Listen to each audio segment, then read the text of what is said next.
എല്ലാവർക്കും വെരാന്തറസിൻ്റെ യൂട്യൂബ് ചാനലിലേക്ക് സ്വാഗതം. അപ്പോൾ നമ്മൾ ഇന്ന് നോക്കാൻ പോകുന്ന ടോപ്പിക്ക് SSC റെയിൽവേയിൽ ഇമ്പോർട്ടൻ്റ് ആയിട്ടുള്ള ഇന്ത്യൻ എക്കോണമി ആയിരുന്നു നോക്കി തുടങ്ങിയിരുന്നത്. അപ്പോൾ അതിൻ്റെ രണ്ടാമത്തെ പാർട്ടായിട്ടുള്ള അൺഎംപ്ലോയ്മെൻറ്റ്, രണ്ടാമത്തെ മൂന്നാമത്തെ പാർട്ടുള്ള അൺഎംപ്ലോയ്മെൻറ്റ് നമ്മൾ നേരത്തെ കവറപ്പ് ചെയ്യാനുള്ള കുറച്ച് 5 ഇയർ പ്ലാൻസും കൂടെ ഉണ്ട്. അതും ഈ സെഷനിൽ കവറപ്പ് ചെയ്യുന്നതായിരിക്കും. ആൻഡ് എന്താണെന്നുള്ളത് നോക്കാം. അപ്പോൾ ഇത് അൺഎംപ്ലോയ്മെൻറ്റ്, പിന്നെ പോവർട്ടി, അത് ഫോളോഡ് ബൈ കുറേ കാര്യങ്ങൾ, പ്ലാനിങ്ങിൻ്റെ കുറച്ച് എക്സ്ട്രാ ഡീറ്റെയിൽസ് നോക്കി പോകുന്നതായിരിക്കും. അപ്പോൾ നോട്ട്ബുക്ക് ഓപ്പൺ ചെയ്തിട്ട് നോട്ട് മേക്ക് ചെയ്തിട്ട് പോവുക. അപ്പോൾ നോക്കിയാൽ നമ്മൾ കഴിഞ്ഞത് 9 അല്ലെങ്കിൽ 9th 5 ഇയർ പ്ലാൻ വരെ പറഞ്ഞിട്ടുണ്ടായിരുന്നു. ഇത് 10th 5 ഇയർ പ്ലാനാണ്. അതിൻ്റെ കാലയളവെന്ന് പറയുന്നത് 2002 മുതൽ 2007 വരെയായിരുന്നു. അപ്പോൾ അതിൻ്റെ മെയിൻ ഒബ്ജക്റ്റീവ്സ് എന്തൊക്കെയായിരുന്നു നോക്കിയാൽ, first attains 80% GDP growth per year. വർഷം GDPയുടെ 8% കൂട്ടി വരിക എന്നുള്ളത്, അല്ലെങ്കിൽ 8% GDP ഗ്രോത്ത് ഓരോ വർഷം നേടുക എന്നുള്ളതായിരുന്നു അവരുടെ ഫസ്റ്റ് അജണ്ട. അപ്പോൾ അതിൻ്റെ ശതമാന നിരക്ക് നോക്കിക്കോണേ, എത്ര പെർസെൻറ്റേജ് ആണെന്നുള്ളത് നോക്കിക്കോണം. 8% GDP ഗ്രോത്ത് റേറ്റ് ഏതിന്? 10th 5 year plan. And reduction of poverty rate by 5%. 2007 5% poverty reduction. എത്ര ശതമാനം? 5% പോവർട്ടി റിഡക്ഷനും 8% GDP ഗ്രോത്ത് റേറ്റും. And reduction in gender gaps. ഇത് അടുത്തതിനകത്തും കൂടെ ഇമ്പോർട്ടൻ്റ് ആയിട്ടുള്ളതാണ്, നോക്കിക്കോണം. പുതിയൊരു ഐഡിയയും കൂടെ വന്നു, അതായത് ജെൻഡർ ഗ്യാപ്സ് റെഡ്യൂസ് ചെയ്യുക. ഏതിൽ? Literacy and wage rates. അതായത് വരുമാനത്തിലും എഡ്യൂക്കേഷൻ അല്ലെങ്കിൽ ലിറ്ററസി റേറ്റിലും ജെൻഡേഴ്സിൻ്റെ ഗ്യാപ്പ് കുറയ്ക്കുക. ഏതിനകം? ബൈ 2007 ബൈ അറ്റ്ലീസ്റ്റ് 50% എങ്കിലും ഡിഫറൻസ് ആയിട്ടുള്ളത് കുറയ്ക്കുക ബൈ 2007 എന്നുള്ളതും കൂടെ one of the main objectives of ഏത് പ്ലാൻ ആയിരുന്നു? 10th 5 year plan. And agriculture sector declined as the prime moving force of the economy. Obviously നമ്മുടെ രാജ്യത്ത് അഗ്രികൾച്ചർ സെക്ടറാണ് പ്രയോറിറ്റി സെക്ടേഴ്സിൽ ആദ്യം നിൽക്കുന്നത്. അപ്പോൾ അഗ്രികൾച്ചർ സെക്ടറിനെ മുന്നിൽ വിളിച്ചിട്ടുണ്ടായിരുന്നു 10th 5 ഇയർ പ്ലാന് കുറേ കൂടെ മുന്നിട്ട് നയിച്ചിരുന്നത്. ആൻഡ് ഇത് അടുത്ത എന്താ പറയുന്നത്? The 10th plan expected to follow regional approach rather than sectoral approach. ഇതുവരെ ഉള്ളതൊക്കെ കുറേ കൂടെ സെക്ടറൽ അപ്രോച്ച് ആയിരുന്നു. അത് മാറ്റിയിട്ട് കുറച്ചുകൂടെ റീജിയൻ വൈസ് ആയിട്ടുള്ള ഫോക്കസ് കൊടുത്ത് പ്ലാൻ സെറ്റ് ചെയ്ത് ഇമ്പ്രൂവ്മെൻറ്റ് ഡെവലപ്മെൻറ്റും കൊണ്ടുവരാം എന്നുള്ളതായിരുന്നു ഏത് 5 ഇയർ പ്ലാൻ്റെ ആശയം അല്ലെങ്കിൽ മോട്ടോ? 10th 5 year plan. ഇനി നോക്കി അടുത്ത 5 year plan 11th 5 year plan. അതിൻ്റെ കാലയളവെന്ന് പറയുന്നത് 2007 മുതൽ 2012 വരെ. ആൻഡ് ഇതിൻ്റെ മെയിൻ ഒബ്ജക്റ്റീവ്സ് നോക്കിക്കേ. ഫസ്റ്റ്, അതായത് കോമൺ ആയിട്ടുള്ളത് ഇപ്പം social justice, self Reliance, economic growth, ഇങ്ങനത്തെ കുറച്ച് ടേംസ് എന്താണ് എല്ലാ എക്കണോമിക് പ്ലാൻസിലും ഉള്ളതാണ്, മെയിൻ ഒബ്ജക്റ്റീവ്സ് ആണ്, അല്ലെങ്കിൽ സബ്സിഡറി ആയിട്ടുള്ള ഒബ്ജക്റ്റീവ്സ് ആണ്. പക്ഷേ ഏതിൻ്റെയും അല്ലെങ്കിൽ ഏതൊരു എക്കണോമിക് പ്ലാനിൻ്റെ ഒരു ഹൈലൈറ്റ് കാണും, അല്ല ഇതിൻ്റെ മെയിൻ ഒബ്ജക്റ്റീവ് ആയിരിക്കുന്നത്, അല്ലെങ്കിൽ ഈ ഒരു ഒബ്ജക്റ്റീവിൻ്റെ അടിസ്ഥാനത്തിൽ അറിയപ്പെടുന്ന 5 ഇയർ പ്ലാൻസും ഉണ്ട്. അപ്പം 11th 5 ഇയർ പ്ലാൻ്റെ അല്ലെങ്കിൽ 11th 5 ഇയർ പ്ലാൻ്റെ മെയിൻ അജണ്ട എന്ന് പറയുന്നത് പോവർട്ടി റെഡ്യൂസ് ചെയ്യുന്നുള്ളത്, അല്ലെങ്കിൽ പോവർട്ടി റിഡക്ഷൻ ആയിരുന്നു വൺ ഓഫ് ദ മെയിൻ അല്ലെങ്കിൽ ടോപ്പ് ഒബ്ജക്റ്റീവ്സ്. ആൻഡ് അതിനുശേഷം നോക്കിക്കേ 10th 5 ഇയർ പ്ലാനിൽ ലിറ്ററസിയിൽ, നമ്മൾ 10th 5 ഇയർ പ്ലാനിൽ എന്താ പറഞ്ഞത്? ലിറ്ററസിയിലും വേജ് റേറ്റ്സിലും ജെൻഡർ ഗ്യാപ്പ് കുറയ്ക്കുക 50% ബൈ 2007 എന്നുള്ളതുപോലെ 11th 5 ഇയർ പ്ലാനിൽ കോമൺ ആയിട്ട് ജെൻഡർ ഇനിക്വാളിറ്റി കുറയ്ക്കുക എന്നുള്ളതും കൂടെ ഒരു ആശയമായിരുന്നു. And provide clean drinking water for all by 2009. ഈ രണ്ടെണ്ണം മെയിനായിട്ട് നോട്ട് ചെയ്തോണം. പ്രൊവൈഡ് ക്ലീൻ 2009 കൂടി രാജ്യത്തെ മിക്ക ആൾക്കാർക്കും ഫ്രീ ആയിട്ട് അല്ലെങ്കിൽ ക്ലീൻ ഡ്രിങ്കിങ് വാട്ടർ പ്രൊവൈഡ് ചെയ്യുക എന്നുള്ളത് ഒരു മെയിൻ അജണ്ടയായിരുന്നു. ആൻഡ് ഫൈനലി നോക്കിക്കേ, national green tribunal established in 2010. അതായത് 2010 ഈ ഒരു 11th 5 ഇയർ പ്ലാനിൻ്റെ ടൈമിലാണ് 2010 ഏത് നാഷണൽ ഗ്രീൻ ട്രൈബ്യൂണൽ എസ്റ്റാബ്ലിഷ്ഡ് ആയത്. ആൻഡ് അതിൻ്റെ പ്രത്യേകത അല്ലെങ്കിൽ അതിൻ്റെ പർപ്പസ് എന്തായിരുന്നു? എൻവയോൺമെൻറ്റൽ പ്രൊട്ടക്ഷനും സോയിൽ കൺസർവേഷനും. കൺസർവേഷൻ ഓഫ് സോയിൽ കൺസർവേഷൻ, അതായത് എൻവയോൺമെൻറ്റിനെ പ്രൊട്ടക്റ്റ് ചെയ്യാനും സോയിൽ കൺസർവേഷൻ്റെ ഒക്കെ ആക്ഷൻസ് നടപ്പാക്കാനായിട്ടുള്ളൊരു ബോഡിയാണ് നാഷണൽ ഗ്രീൻ ട്രൈബ്യൂണൽ. അത് 2010 വന്നു. അത് ഏത് കാലഘട്ടം അല്ലെങ്കിൽ ഏത് 5 ഇയർ പ്ലാൻ്റെ ടൈമിലായിരുന്നു? 11th 5 year plan. ഇനി നോക്കിയേ, നമ്മുടെ 5 ഇയർ പ്ലാൻസിൽ പഠിക്കാൻ പോകുന്നതിൻ്റെ ലാസ്റ്റ് 5 ഇയർ പ്ലാനാണ് 12th 5 ഇയർ പ്ലാൻ. അതിൻ്റെ കാലയളവെന്ന് പറയുന്നത് 2012 മുതൽ 2017 വരെയാണ്. ആൻഡ് മെയിൻ ഒബ്ജക്റ്റീവ്സ് എന്തൊക്കെയാണ് അതിൻ്റെ? Real GDP growth at 8%. Real GDP growth വേണം. GDP എന്താ? Gross domestic product. Gross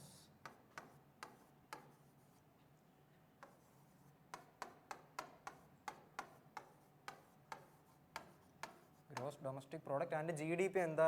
NGP എന്താ? നമ്മൾ ഫർദർ ആയിട്ടുള്ള കാര്യങ്ങൾ, എക്കണോമിക് റിലേറ്റഡ് ആയിട്ടുള്ള ഇങ്ങനത്തെ ടേംസ് നമ്മൾ അടുത്ത വരുന്ന സെഷനുകളിൽ നോക്കുന്നതായിരിക്കും. തൽക്കാലം അതിൻ്റെ ഫുൾ ഫോം എന്താണെന്ന് അറിഞ്ഞു വെച്ചു. അപ്പോൾ റിയൽ GDP 8%, അഗ്രികൾച്ചറൽ ഗ്രോത്ത് 4%. അപ്പോൾ റിയൽ GDP ഗ്രോത്ത് 8%. ഏത് 5 ഇയർ പ്ലാനാണ്? ഇതൊക്കെ മനസ്സിൽ 12th 5 ഇയർ പ്ലാൻ മനസ്സിൽ വെച്ചിട്ട് ഇതൊക്കെ നോക്കാവുള്ളൂ.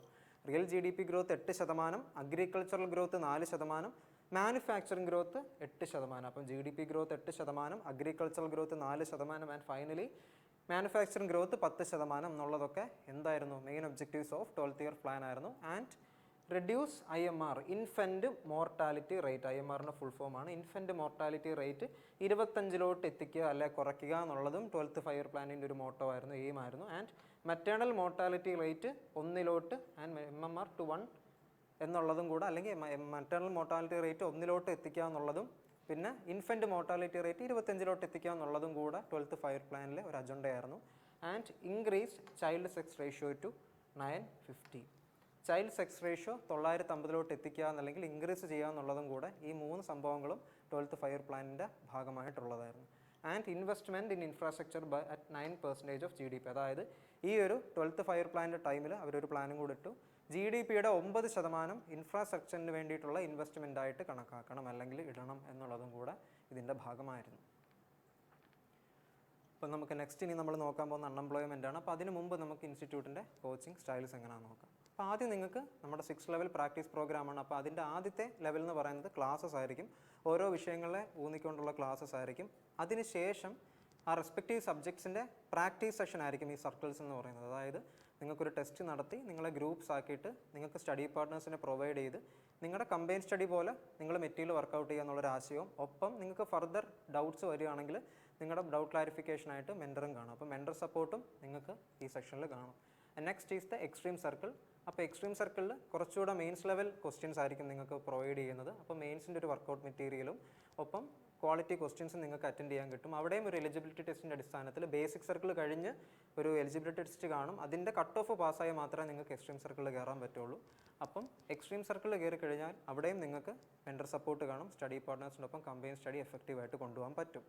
And next is the super batch. Super ബാച്ചിൽ ഓരോ എക്സാമിൻ്റെയും ഓരോ ടയറിനും മുന്നോടിയായിട്ട് നിങ്ങൾക്ക് തരുന്നൊരു വർക്കൗട്ട് മെറ്റീരിയൽ അല്ലെങ്കിൽ വർക്കൗട്ട് സെഷൻ ആയിരിക്കും സൂപ്പർ ബാച്ച്. അപ്പോൾ സൂപ്പർ ബാച്ചിൽ നിങ്ങൾക്ക് വർക്കൗട്ട് മെറ്റീരിയൽ, മോക്ക് മെറ്റീരിയൽ ആയിരിക്കും തരുന്നത്. എല്ലാ ടോപ്പിക്സും എല്ലാ സബ്ജക്ട്സും ഇൻക്ലൂഡഡ് ആയിട്ടുള്ള ഒരു 2 months മാക്സിമം പ്രോഗ്രാം ആയിരിക്കും. ഓരോ ഡേയിലും ഡെയിലി ടാർഗറ്റ്സ് നിങ്ങൾ കംപ്ലീറ്റ് ചെയ്ത് പോകുന്ന രീതിയിലായിരിക്കും.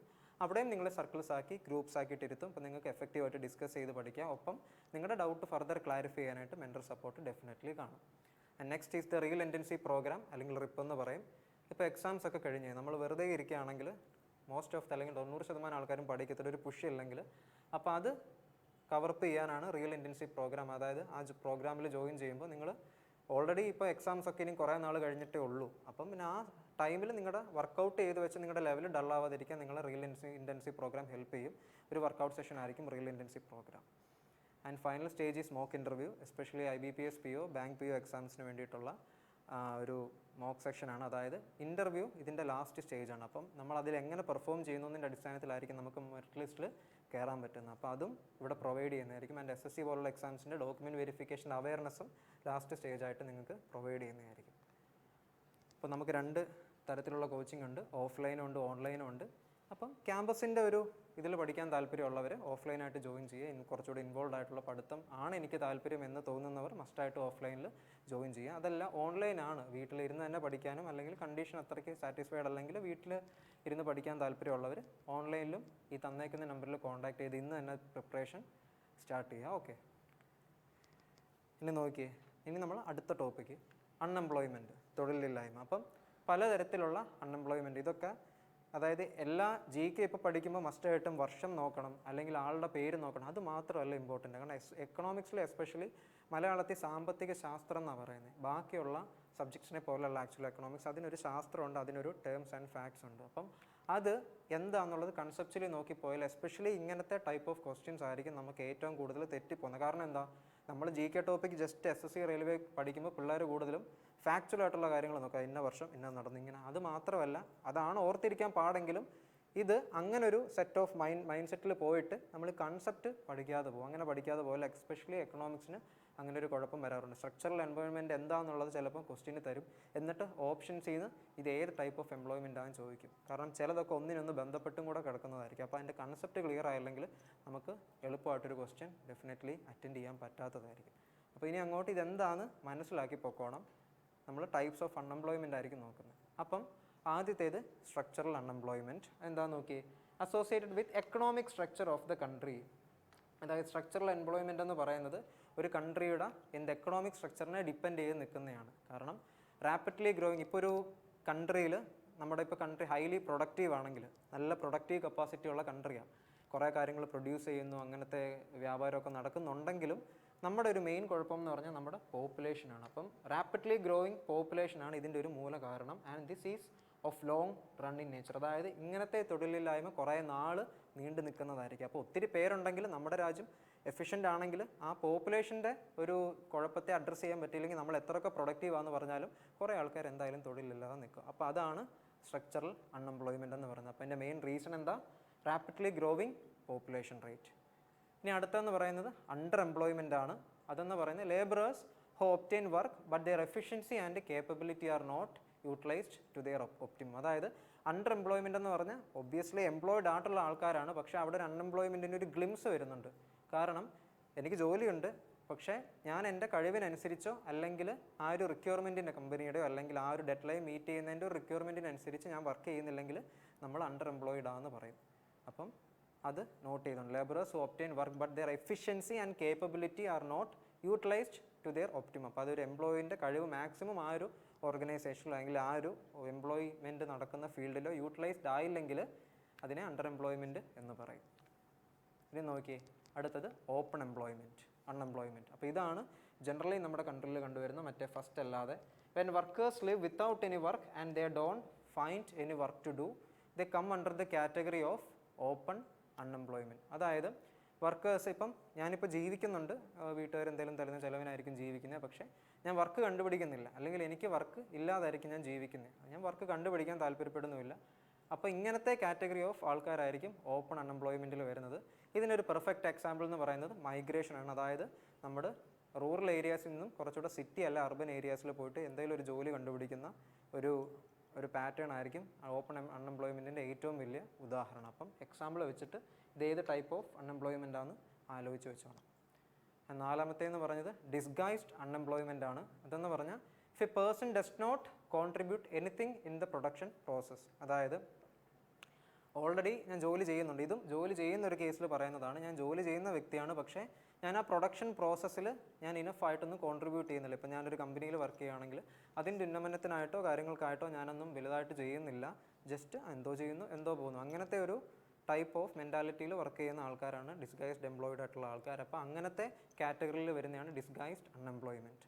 ഓക്കെ, ഇനി ഇങ്ങനത്തെ ആൾക്കാരിൽ മാർജിനൽ പ്രൊഡക്ടിവിറ്റി 0 ആയിരിക്കും. അതിനർത്ഥം മാർജിനൽ പ്രൊഡക്ടിവിറ്റി, അതായത് ഇവർ ഒന്നുകൂടൊന്ന് മെനക്കെട്ട് അല്ലെങ്കിൽ ഇവരുടെ അഡീഷണൽ ഇൻപുട്ടിൻ്റെ ഭാഗമായിട്ട് ഇവർ പണിയെടുക്കുന്നതിൻ്റെ ഭാഗമായിട്ട് കമ്പനിക്ക് എന്തെങ്കിലും ഒരു എക്സ്ട്രാ പ്രോഫിറ്റ് കിട്ടാനുള്ള സാധ്യത ഇല്ല, അത് 0 ആയിരിക്കും. അതാണ് മാർജിനൽ പ്രൊഡക്ടിവിറ്റി 0 എന്ന് പറഞ്ഞാൽ എൻ്റെ അർത്ഥം. ഇനി നോക്കിയേ, 5 ഫ്രിക്ഷണൽ അൺഎംപ്ലോയ്മെൻറ്റ്. അതായത് unemployment due to change in market condition. അതായത് ഇപ്പം ഒരു മാർക്കറ്റിൽ ഡിമാൻഡ് ആൻഡ് സപ്ലൈ കാണുമല്ലോ. അപ്പം ഡിമാൻഡിനനുസരിച്ച് സപ്ലൈ വന്നില്ലെങ്കിൽ ഇപ്പോൾ ചില ആൾക്കാർക്ക് ചില പ്രോഡക്റ്റിന് ഡിമാൻഡ് കുറയും. അപ്പോൾ ഡിമാൻഡ് കുറയുമ്പോൾ ആ ഒരു പ്രോഡക്റ്റ് നിർമ്മിക്കുന്ന കമ്പനിയിലെ ആൾക്കാർക്ക് ടൈറ്റ് ആയിട്ടുള്ള ഡെഡ് ലൈൻസോ അല്ലെങ്കിൽ അത്ര ഇൻറ്റൻസ് ആയിട്ട് വർക്ക് ചെയ്യേണ്ട ആവശ്യം വരത്തില്ല. അപ്പോൾ ഓഫ് സീസൺ ആവുന്ന സമയത്ത് സാലറി കുറയ്ക്കാനുള്ള സാധ്യതയുണ്ട്, അല്ലെങ്കിൽ എംപ്ലോയ്മെൻറ്റിൻ്റെ പീരീഡ് തന്നെ വെട്ടിക്കുറയ്ക്കും. അപ്പം അങ്ങനത്തെ ഫ്രിക്ഷണൽ അൺഎംപ്ലോയ്മെൻ്റ് ഉള്ള കേസിൽ സിനേറിയോ എന്ന് പറയുന്നത് എന്തായിരിക്കും? മാർക്കറ്റിന് നല്ല രീതിയിൽ ഇൻഫ്ലുവൻസ് ചെയ്യാൻ പറ്റുന്നതായിരിക്കും. And it is found even in 100% employment scenario. അതായത് 100% എംപ്ലോയ്മെൻ്റ് ഉള്ളൊരു ഫീൽഡിൽ തന്നെ ഈ ഒരു കുഴപ്പം കാണാറുണ്ട്, ഫ്രിക്ഷണൽ അൺഎംപ്ലോയ്മെൻറ്റ്. ഇപ്പം തൊഴിലുള്ള ആൾക്കാരാണെങ്കിൽ തന്നെങ്കിൽ അവരുടെ സീസൺ അനുസരിച്ചുള്ള ഒരു ഡിമാൻഡ് ഇല്ലെങ്കിൽ അവിടെ സപ്ലൈ കുറയും. അപ്പോൾ അതിൻ്റെ ഭാഗമായിട്ട് നാച്ചുറലി അവരുടെ അൺഎംപ്ലോയ്മെൻറ്റ് റേറ്റ് കൂടാനുള്ള സാധ്യതയുണ്ട്. അപ്പോൾ അതാണ് ഫ്രിക്ഷണൽ അൺഎംപ്ലോയ്മെൻറ്റ്. ഇനി നോക്കിയാൽ seasonal unemployment due to change in demand or season. ഇതും അതുപോലെ തന്നെ ഡിമാൻഡ് ഓർ സീസണൽ വേരിയേഷൻ, അതായത് ഡിമാൻഡിനോ സീസൺസിനോ അനുസരിച്ച് വ്യത്യാസം വരുന്ന ഒരു ഏരിയയാണ് സീസണൽ അൺഎംപ്ലോയ്മെൻ്റ് എന്ന് പറയുന്നത്. അതായത് ഇവിടെ ലേബറേഴ്സിന് ഏതാണ് ഒരു വർഷത്തിൻ്റെ ഏതെങ്കിലും ഒരു ടൈമിൽ ഇനഫായിട്ടുള്ള വർക്ക് ചെയ്യാൻ പറ്റാത്തതായിരിക്കും, അല്ലെങ്കിൽ അവർക്കത് കിട്ടത്തില്ലായിരിക്കും.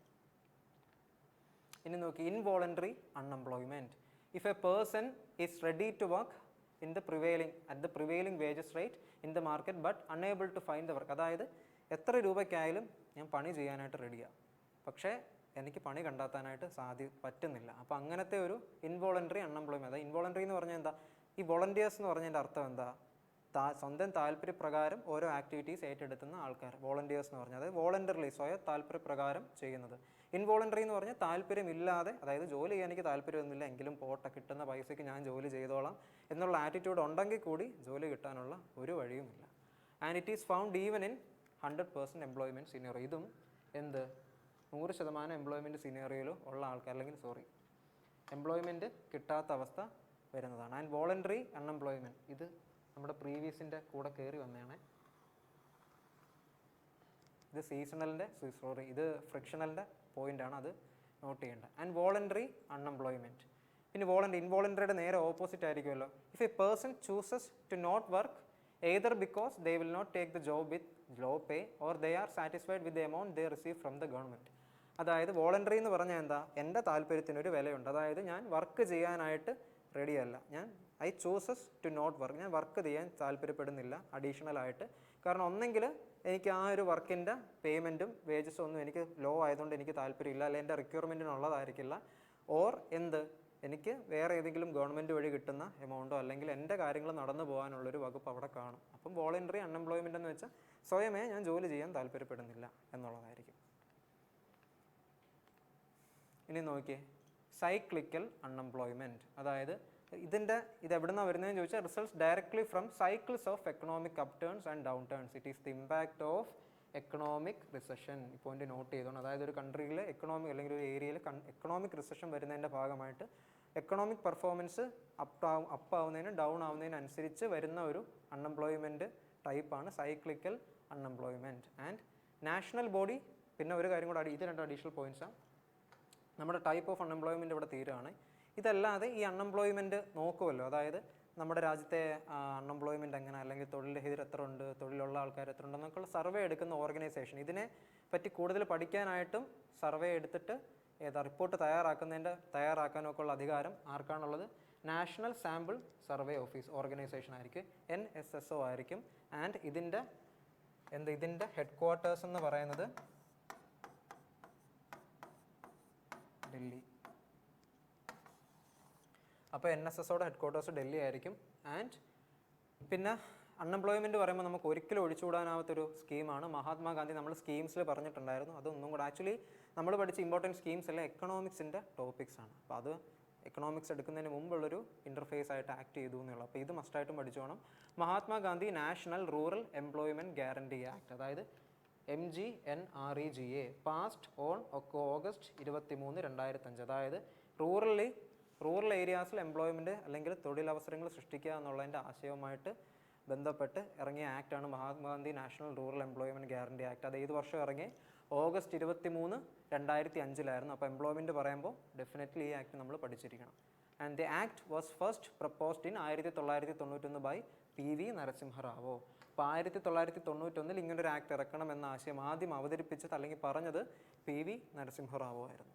ഓക്കെ, അപ്പം അൺഎംപ്ലോയ്മെൻറ്റിൻ്റെ മാക്സിമം സെക്ഷൻസ് നമ്മളിവിടെ കവർ ചെയ്തിട്ടുണ്ട്. ഇതിൻ്റെ കൺസെപ്റ്റ് നോക്കിപ്പോക്കണം. ഈ പറഞ്ഞ എല്ലാം ഞാൻ പ്രീവിയസ് ഇയർ ക്വസ്റ്റ്യൻസിൻ്റെ ഒരു കൺസെപ്റ്റിൽ നിന്ന് തയ്യാറാക്കിയ സ്ലൈഡും സെഷൻസുമാണ്. അപ്പം ഇതിൽ നിങ്ങൾക്ക് ഓൾമോസ്റ്റ് ഒരു 10 ക്വസ്റ്റ്യനിൽ റിട്ടേണെങ്കിൽ അറ്റംപ്റ്റ് ചെയ്യാൻ പറ്റും എന്നാണ് എൻ്റെ വിശ്വാസം. അപ്പോൾ കൺസെപ്റ്റ് ഉറപ്പിച്ച് പഠിച്ചോണം.